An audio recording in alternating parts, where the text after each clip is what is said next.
అగడ జరిగింది. కాలేజీల నిర్మాణం, సీట్ల కేటాయింపులపై ప్రభుత్వ విధానం చెప్పాలని వైసీపీ ఎమ్మెల్సీలు నినదించారు. దీనిపై మంత్రి సత్యకుమార్ ఆగ్రహం వ్యక్తం చేశారు.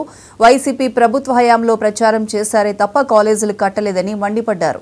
26 జిల్లాల్లో కాలేజీల పేరుతో ప్రభుత్వ స్థలాలను ఆక్రమించి పార్టీ ఆఫీసులు కట్టారని ఆరోపించారు.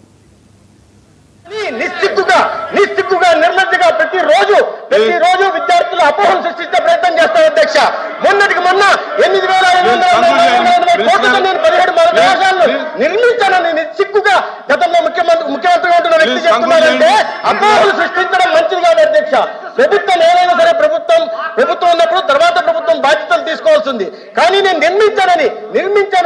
నిర్మించానని అపోహలు చెప్తుంటే సంపద సృష్టిస్తానని విద్యార్థులు చెప్తే ఇవాళ విద్యార్థులకు 17 కళాశాలలు లేక విద్యార్థులంతా చదువులకు దూరం అయిపోతున్నారని చెప్తున్నారు. 750 సీట్లు రావాల్సిన సీట్లు రాలేదంటున్నారు.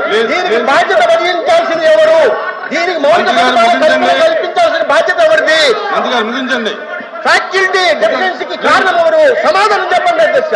ఇది సమాధానం చెప్పాల్సిందిగా మీరు కోరాలి అధ్యక్ష. ఆ పార్టీ గౌరవ సభ్యులు నేను అడుగుతున్నాను. వాళ్ళ ముఖ్యమంత్రి గారు రోజు అబద్ధాలను వండి వారిస్తుంటే, అసత్యాలను చెప్తుంటే ఈ రకంగా సమర్థత లేదా అధ్యక్ష? సమర్థత ఉంది అధ్యక్ష. రికార్డు స్థాయిలో ఒక సంవత్సరంలో తాడేపల్లి భవనాన్ని కట్టారు అధ్యక్ష.